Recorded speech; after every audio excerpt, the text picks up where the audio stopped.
माझं नाव कृष्णा पुंडलिक नाईक, KP नाईक म्हणतात मला. मी माजी नगरसेवक आहे. मला या ठिकाणी सगळे मुद्दे महत्त्वाचे नाही आहेत. फक्त एकच मुद्दा महत्त्वाचा आहे, तो म्हणजे शिक्षकांना जे अशैक्षणिक काम देतात त्याबाबत आम्ही कोर्टात गेलो होतो, न्यायालयामध्ये, आणि त्याच दृष्टीने आम्ही हा गड जिंकून आलेलो आहोत. सर, पूर्ण प्रकरण सांगा. तुम्ही रिट पिटिशन दाखल केली, काय प्रॉब्लेम्स होता सगळं सांगा. रिपिटेशन दाखल केलीच मॅडम, परंतु आम्ही या रिपिटेशनला कोर्टाने आम्हाला न्याय दिला नव्हता.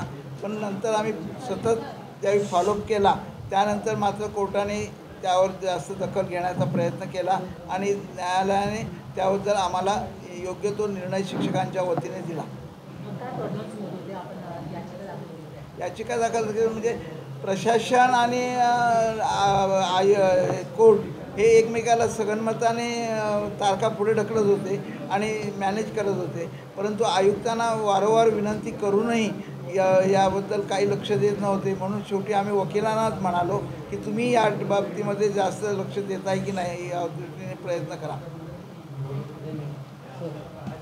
सन्माननीय अध्यक्षांनी आपणास सूचित केल्याप्रमाणेच शिक्षकांना RT 2009 कलम 27 मध्ये स्पष्ट निर्देश देण्यात आलेले आहेत की शिक्षकांना प्रत्यक्ष निवडणुकीव्यतिरिक्त इतर निवडणुकीची अशैक्षणिक कामे देण्यात येऊ नयेत.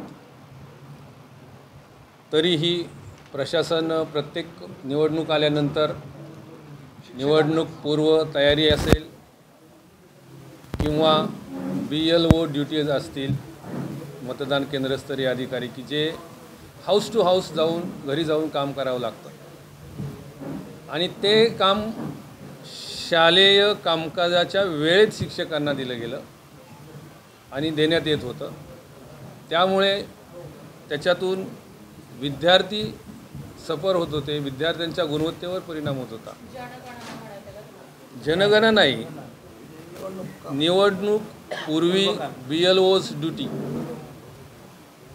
ही पार पाडत असताना याच्यामध्ये मी तर म्हणेन सर्वात जास्त काम देणाऱ्यांची संख्या ही शिक्षकांची होती, म्हणजे आहे अजूनसुद्धा. तर यासाठीच आम्ही वर्षानुवर्षे प्रशासनाशी साहेबांनी सांगितल्याप्रमाणे झगडत होतो.